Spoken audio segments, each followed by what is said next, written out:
Welcome to Dad Talk Today. My name is Eric Carroll, and we have an amazing show lined up for you.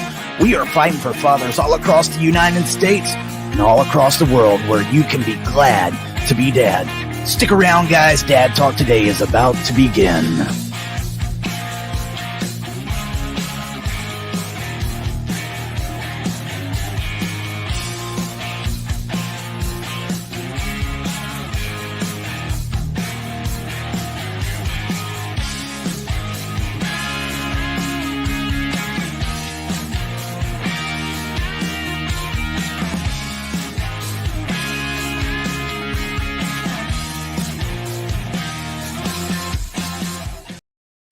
Hey everybody, welcome to Dad Talk Today. Got a special guest on the show tonight, Mr. Mark Dambrosio. Mark, how you doing? Good, man. How are you doing? Doing good. Did I say your last name right? Dude, it's close enough. I don't even say it right, so. I got you. So we actually connected about a week ago on Instagram. I got a message from you and I started looking it up. You know, I got to admit, I think I was telling you right before we came on the show, I don't get to watch much TV. And not long ago, my wife was watching Alone and I was like, what the hell are you watching? And I saw what some of you guys were going through. And I know that's where most people are going to know you from. And we'll get into that. But tell everybody a little bit about yourself, man, and some of the things that you do. Yeah, man. Let's see. I grew up in Florida and joined the military when I was 22 and got into the reconnaissance and scout sniper communities. And dude, loved what I did in the military. Did it for almost 10 years. Got out, started my own business, teaching shooting, hunting, survival, rappelling to a lot of military and law enforcement, but also civilians. And then, yeah, man, I was lucky enough to be able to go on a loan. And then recently I just started a wine company that's also related to the outdoors. So that's awesome, man. Yeah.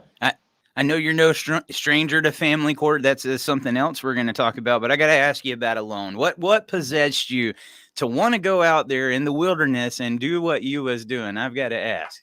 So I'm a big believer in you are only who you are now. Like the past kind of forms and shapes you a little bit, but it doesn't define you. And dude, I'm always trying to challenge myself and do something difficult, challenge my mind, my body, my soul. And I was really looking forward to representing the recon, the scout sniper communities, but also being like, I did this show for them and also my son, because dude, he's going to be able to watch this one day. He's going to be able to kind of look at this show and say, damn, dad went through that. This is how he handles things. This is how he deals with stress or whatever. And hopefully just be able to teach him these things. And what an awesome opportunity when you can just film it and they're going to do all the editing, you know? Yeah.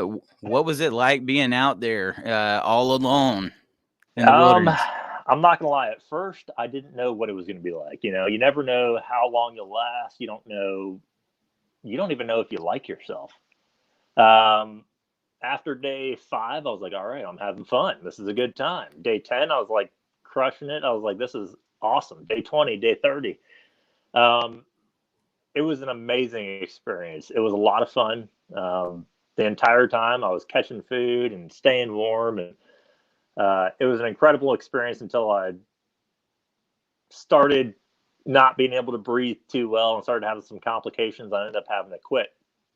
But dude, even when I quit, it was just such an incredible experience to go out there and spend that kind of time by yourself and reflect. And I mean, absolutely, you miss family.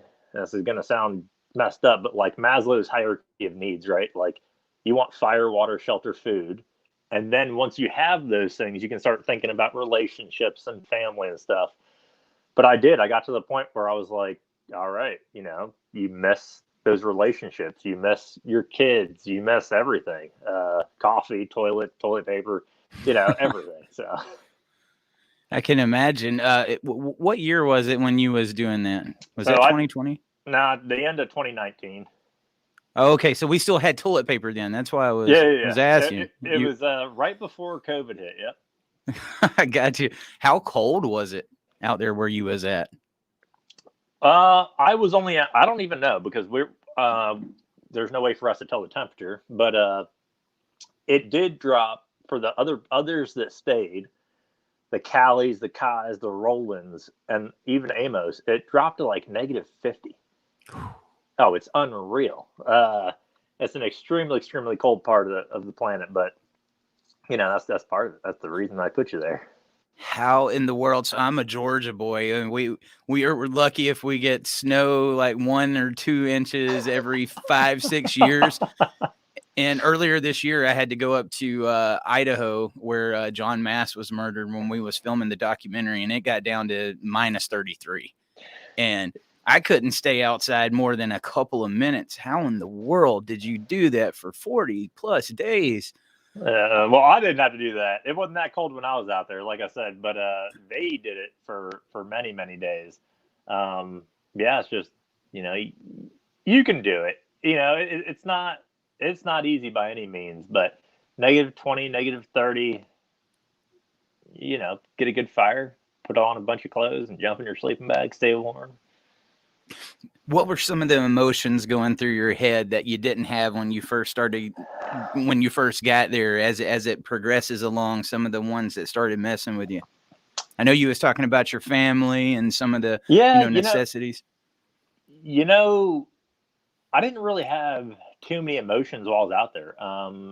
In order to make my life easier and not get too the emotions wrapped around in my head, I only looked at the picture of my son every 10 days. And because if you look at that picture every day and you concentrate on those things, it will drive you to leave a little earlier than you're supposed to, and I knew that. So I looked at him every 10 days, and I talked about him every 10 days. And that was good. And obviously you think about them all the time. You think about your kids and stuff all the time, but you can't let it manifest in your head and take over, because you're not going to make it very far. You're going to end up, wanting to go back and be with those people. Yeah. So, man, I was thinking about, but coffee, chocolate, peanut butter, lettuce. I mean, all these things. And, I'd have dreams about all of these things. You're with family and friends eating food, and it was ridiculous. I can only imagine, as hard as that is, speaking about your son, we talk about a subject here that's just as hard, if it can be much harder for other people, is the family court and the fight to be a father in the first place and to even have that time with your children. What's your views on family court, Mark? Man, I think that was the reason why I reached out to you, is because I'm pretty passionate about this. My situation and everything, obviously, it's not as bad as some people's situations, but bringing awareness to people. I love what you do. First off, I just want to tell you, I seriously respect this show and what you do and what you're doing. But for me, man, I was expecting to get 50-50 custody. I was super naive. It's my first kid, and me and his mom, we were really good friends, and we were in a good relationship. We were engaged, and I knew she wasn't my person. I was like, hey, what do you think about just being friends? It didn't go too well, right? And from that moment, it really opened my eyes up. Once I got a lawyer, and my lawyer told me, oh, you're not getting 50-50.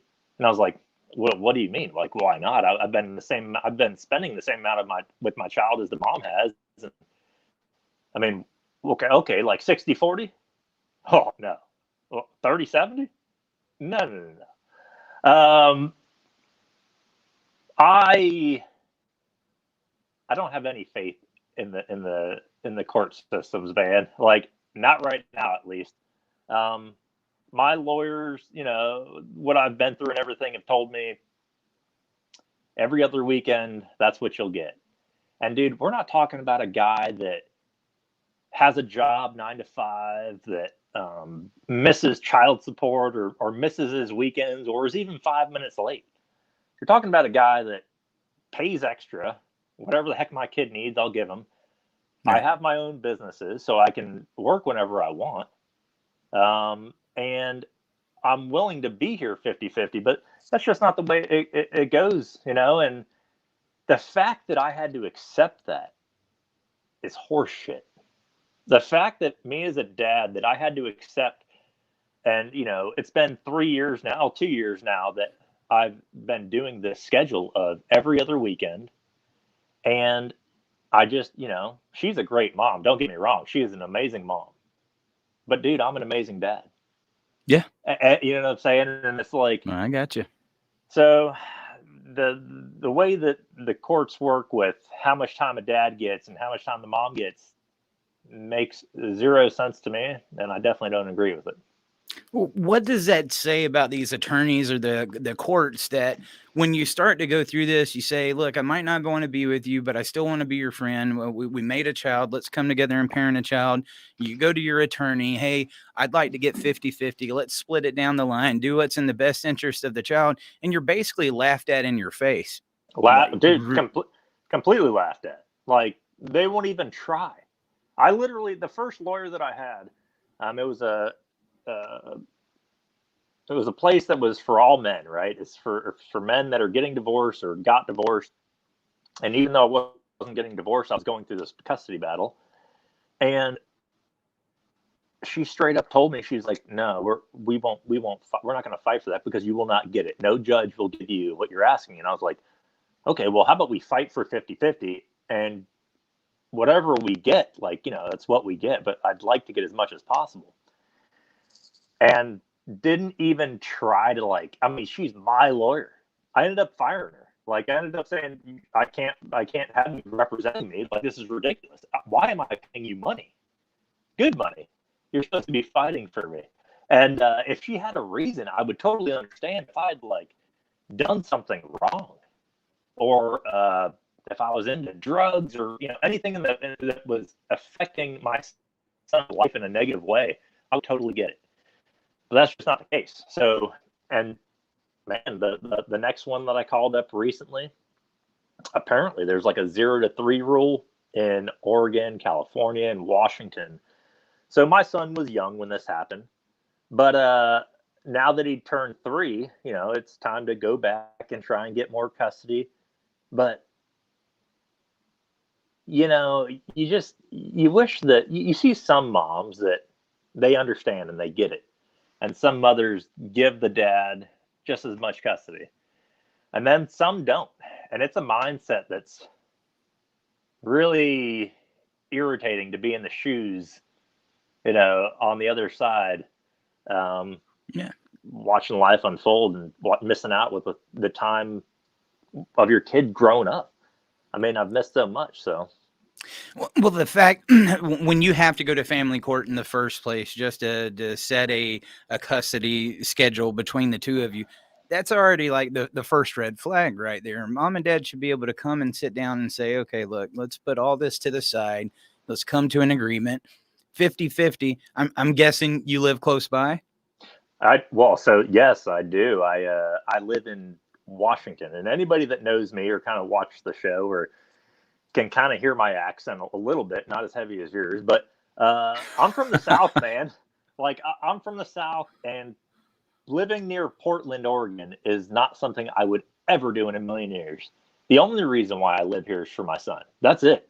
Like, I have nothing that ties me here. No family. All families on the East Coast. And to sit here and get every other weekend when I live here only for him. But you know what? I got 15 years left, man. I will never leave my son ever. Right. While until he turns 18, and I'll be like, all right, go do your own thing. But yeah, I live in Washington. I live here. That's a sore subject. I like sunshine. There's a little bit too much clouds and rain for me here. So Yeah. Washington. I should have said it that way. Maybe I could have tripped you up on the accent there. Mark, tell us what it was like. And I know what you said, with your attorney and everything, but what was it like for you as this new father going into this court system? What were some of the things that you were expecting versus what you got?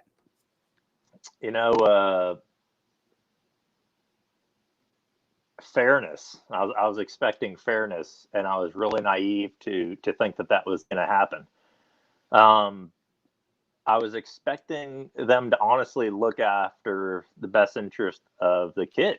Yeah. And the reality of it is his mom's completely different than me, right? She's complete opposite, but she's a good mom.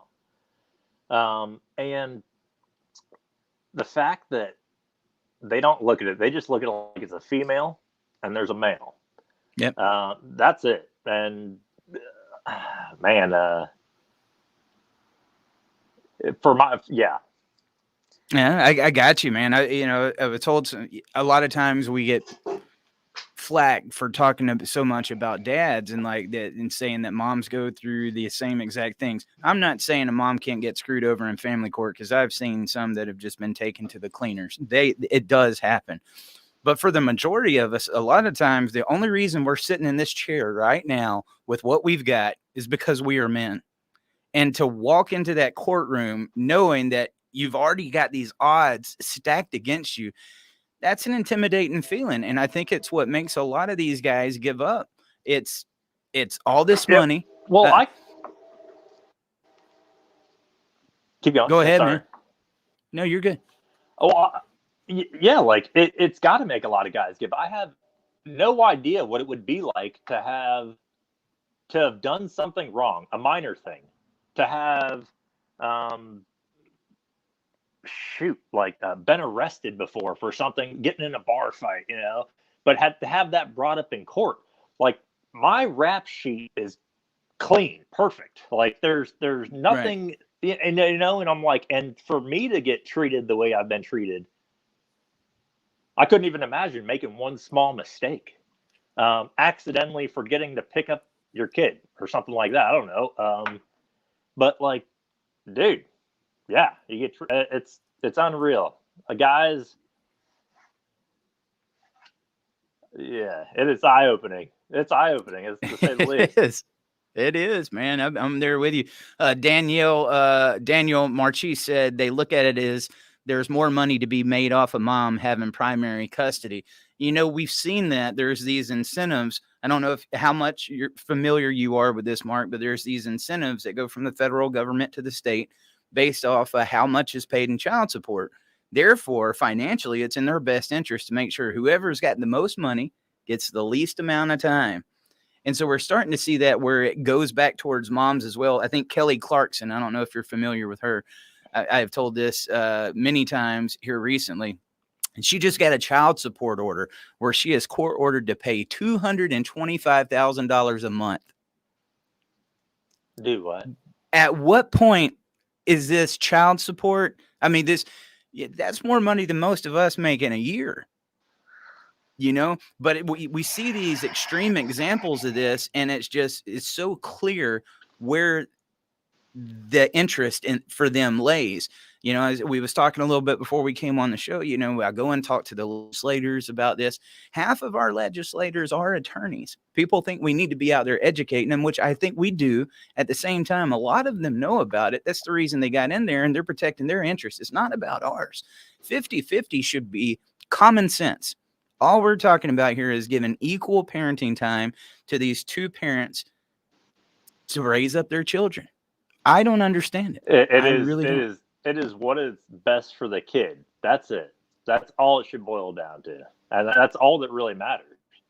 And you show me a book or any kind of research that says otherwise, that a child shouldn't be raised by both parents, or they're not equally as important.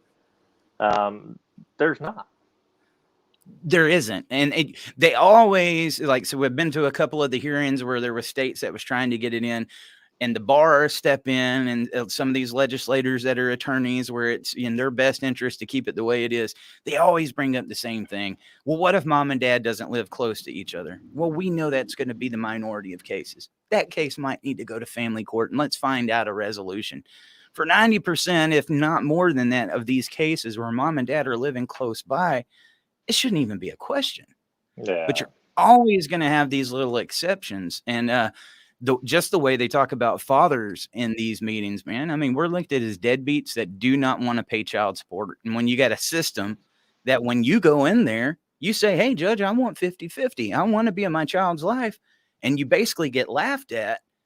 They're the ones that's creating this.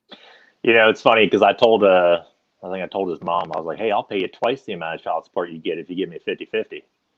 No, wow. Obviously no. It's not about, I don't think it's about that. in this situation, it's not about the money. But like, man, I would pay 3 times as much child support if I got to see my kid, which is ridiculous that in the first place I ever have to say that. You got to say that you'd pay to see your own kid? Yeah, I would. That's how like desperate I am for this, right? Um, Right.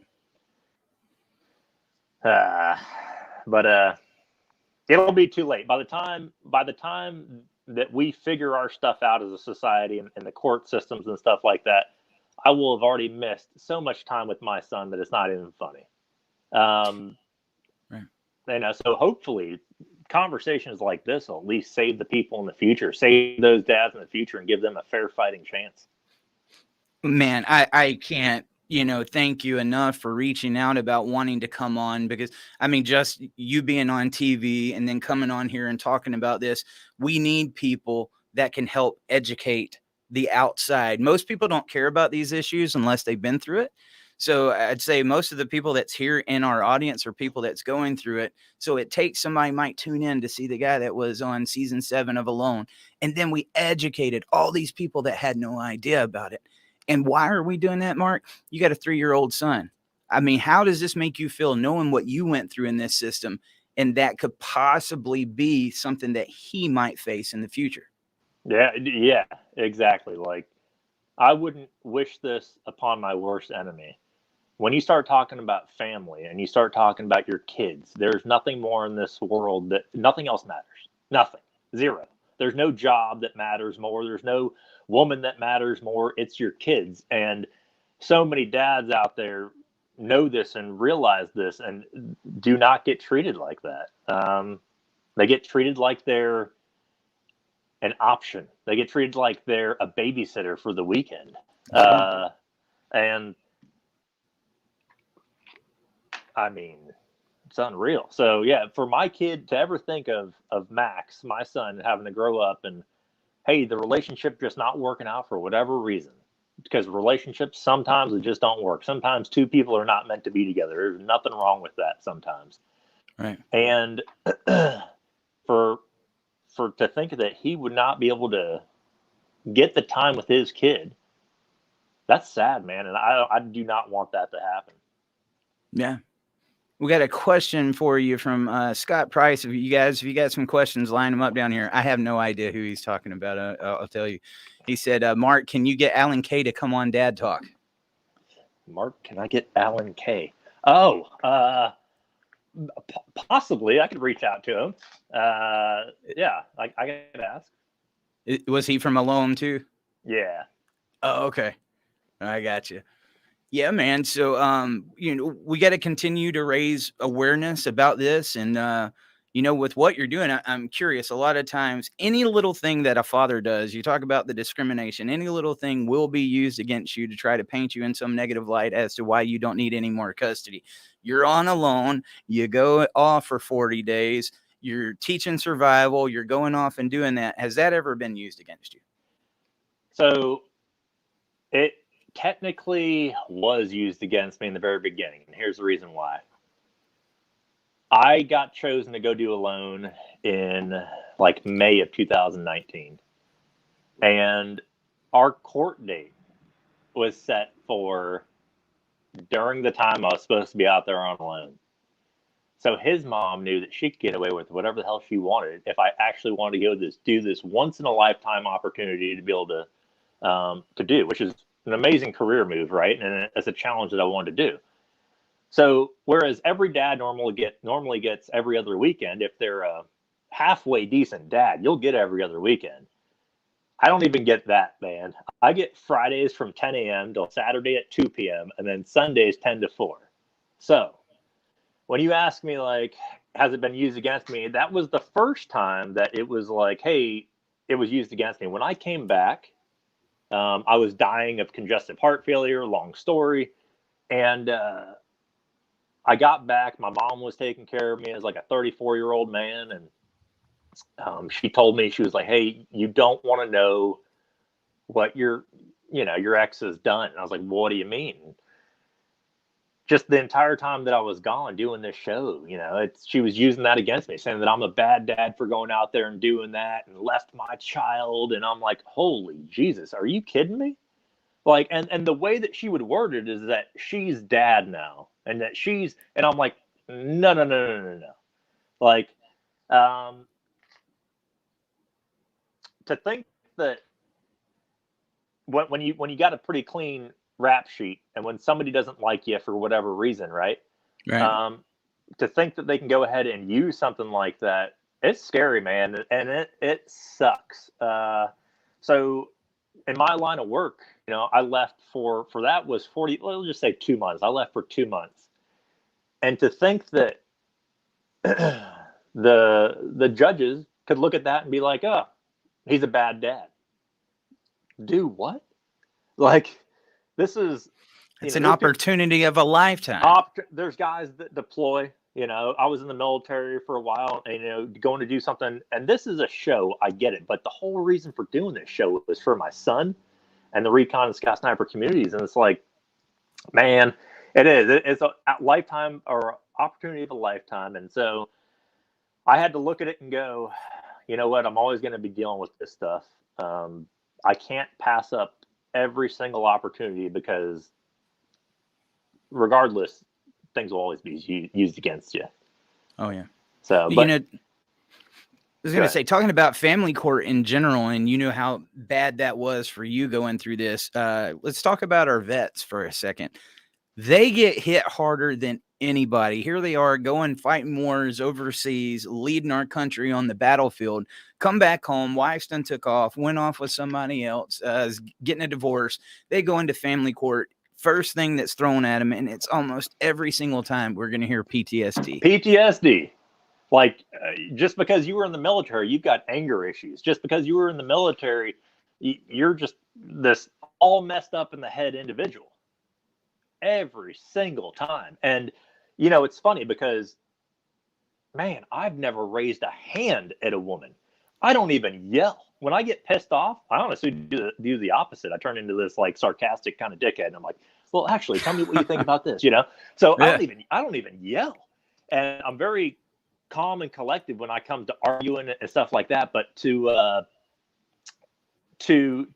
for me in my situation, man, like, clean rap sheet, yet the mom's going to play the card of a victim, no matter what. And this one's playing the card of the victim. And she's a great person. This is the only thing I don't understand. Dude, I got to go pick my son up, not at her house, but at the grandfather's house. And there's no reason. She never wants me to come to her house. I'm like, why? Like, this makes no sense. But, she's playing that, hey, she's scared of me card. And I'm like, holy shit. Yeah, you're right. I mean, I shoot guns for a living. I train people how to kill people for a living. I teach people how to survive for a living. But it's like, yeah, I guess that could seem pretty scary to certain people. But, man, that's not who I am as a person or as a dad or as an individual towards people I love. But military guys, they get the bad end of the stick. It pisses me off to see our veterans having to fight this when they come back home, like they don't have enough on their plate. I can only imagine what that would be like to come back, experience that, and then have to go back out in the field. I know what it was like to go through it and just have to go back to work. It's what's on your mind all day long, and that can be grueling. I tell you, another set of people that this is very hard for: MMA fighters. Like I've met a good bit of MMA fighters that are alienated, and just because of what they do, it is used against them 100%. Just because they was trained and they have the ability, looked at as this, dangerous guy that doesn't need to be around his kids. And I don't know why I do know why they shaped that. So. Yeah. But we got you a question here from Mr. Chris Bowen. He said, which was more difficult, going through family court or being alone with nothing in the wilderness? That's the easiest answer ever. And it's definitely dealing with the court system. Being alone, man, that's easy. That's something that you are deciding to do and you get to make the decisions. You're helpless when you're going through family court. Like there's nothing you can do. So, yeah. That's sad. Daniel Marchese said, since DC seems to care so much about celebrities, have you ever tried talking to Congress members? Have you ever tried talking to any of the legislators about this, Mark? I'm not a celebrity, man. Like, as much as it boils down to it, I'm just a normal dude. They don't know who I am. They wouldn't know who I am, and they wouldn't listen to me for half a second any more than anybody else. So. Yeah, man, I tell you, politics is one of the dirtiest games out there. And You're talking. Yeah, I've got no faith in that. That's a whole nother subject, but there's some good ones out there. I mean, yeah. We have talked to some amazing ones. The problem is you have to have a majority to get them to go along with it. And the good ones are just getting lost in the fold. Yeah, I'd say it's probably 60-40. Yeah. So the majority is not good anymore. No, man. It's very bad. And that's sad because until we can get something done on that front, we have had some wins. I don't want to say it's all bad. We had Arkansas that passed the 50-50 bill earlier this year. And then Kentucky did it back in 2018. Check this out. In the 1 year that happened in Kentucky, domestic violence went down 30%. That's awesome. What does that say? Yeah, I mean, people. I don't think domestic violence went down. I think it was the allegation, because the allegation is used so much inside a family court. And when you take statistics like this to them, it should be an easy sell, but a lot of times it's not. I mean, what are some changes that you would like to see in the system, and what are some ideas or solutions you think we could do to bring that change? I don't know. I don't have answers to these questions. Like, you're just a guy that went through it. You're experiencing it. Man, the only thing you can ask for is equality, and in this day and age, when everybody wants to bitch about equality 24/7. No kidding. Yeah, we should 100% all be equal and be treated the same, but it is not that way. And if people want to talk about equality, then I talk about, dads and their rights to see their kids. That's the first thing I tell them. Either A, if you think that a dad, what do you think? You think men and women should be treated equal? Yes. Okay, so do I. Exactly, so do I. So equal, 50-50. And that's all, man. Equality. That's the only thing that I'd like to see. I'm not saying I want to see my kid more than his mom. I'm saying a dad that's a good dad, that's got his stuff together, that can schedule work, or is willing to take time off and change and talk to his boss and change stuff if he has to. A dad that's trying everything that he possibly can to spend more time with his kid should be given that opportunity up to 50-50. What did you end up getting? Custody wise. 92-8. What? Oh yeah, I get 8% of my son's time. I get one overnight every 2 weeks. It's such horse shit that the reason why I get so passionate about this is the fact that any woman thinks that's okay. Dude, if these roles were reversed, I could not imagine doing that to somebody else. That's why, when I look at this, I'm I've got to, dude. That's why I mentioned before, anybody that has done anything wrong, how do they survive? How do they get past it? How do they get to see their kids ever? I'm going to count my blessings, man. I feel like, his mom specifically in this relationship does a good job, and possibly not talking trash about me. I think she does a good job of that. Her only flaw is the fact that she doesn't think I should see my child as much as, or even freaking 40, 60, 30, 70, 92-8. One overnight every 2 weeks. Wow. That's not right. I didn't know it was that bad, man.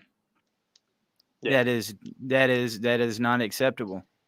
Is it where is she the type where you can actually sit there and hold a conversation with her about this?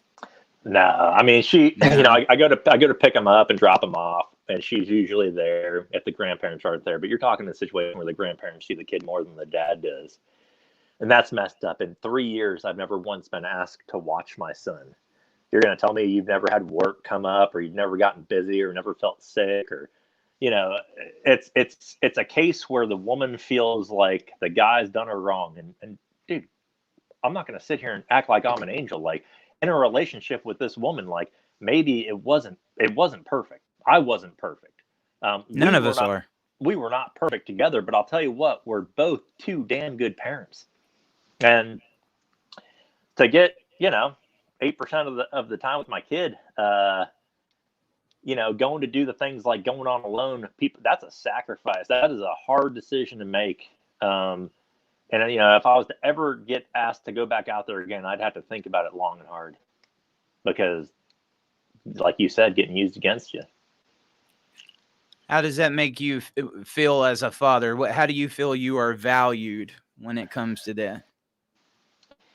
You know,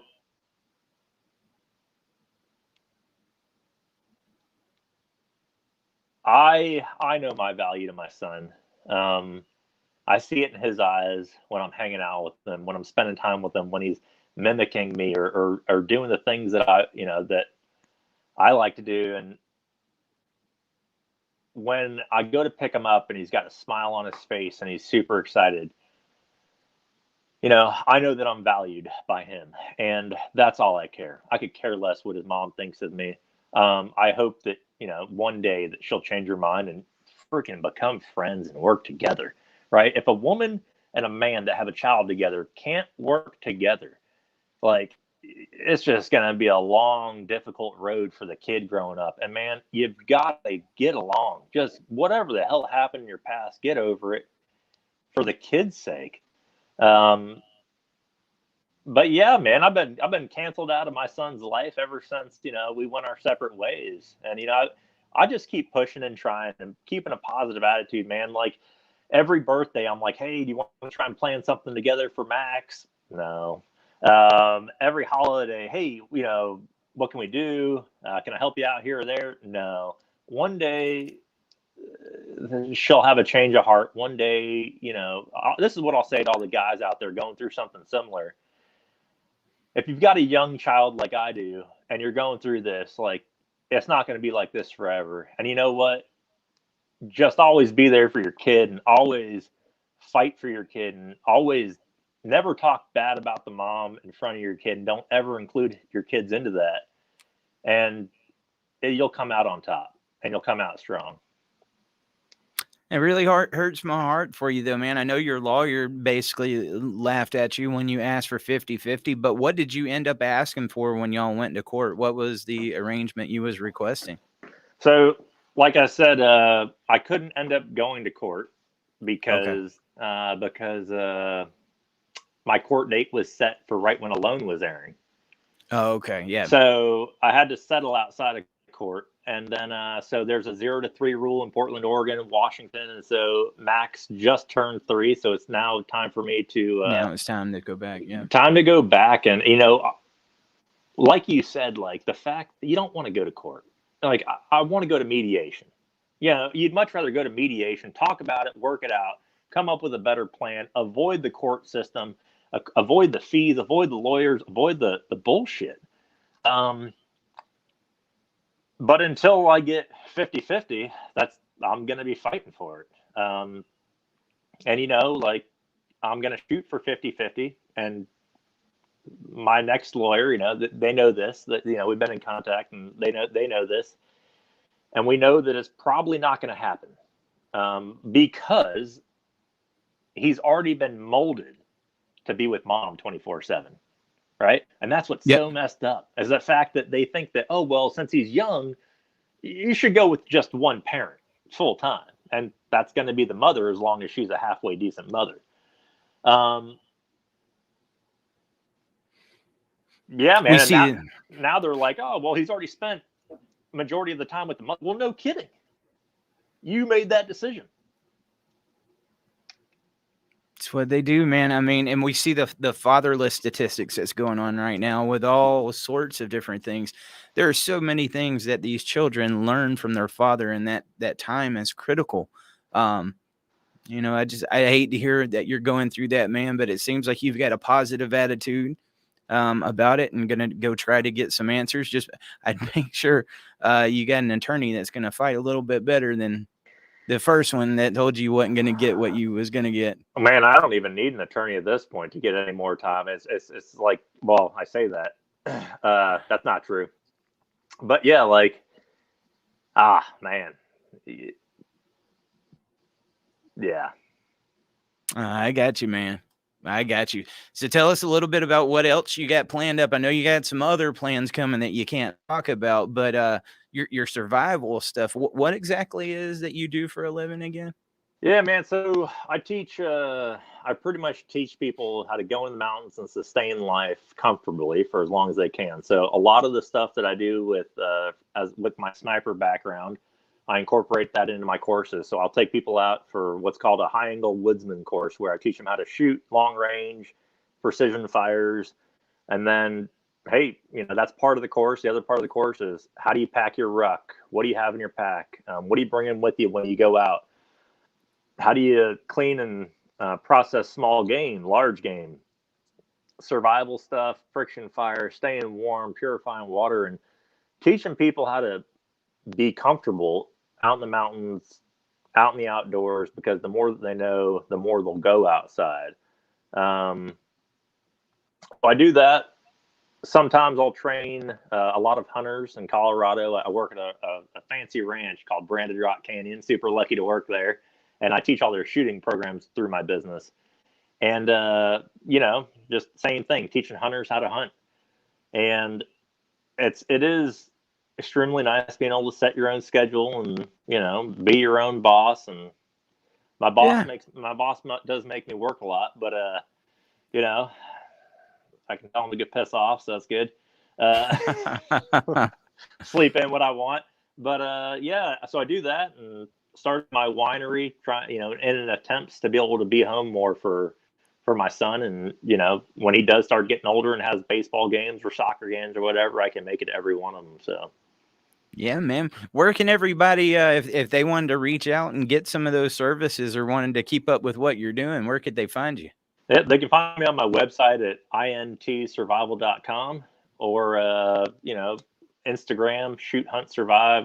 People always reach out on that. That's absolutely fine too. Yeah. That's cool, man. Well, I tell you what, brother, we're going to be pulling for you over here. And if you get some changes and some updates to that, or you want to get more involved on seeing how we can raise the awareness to the next level, let's definitely keep in touch. Yeah, absolutely, man. Thanks for having me. All right. I appreciate it, Mark. Guys, we will see y'all next time.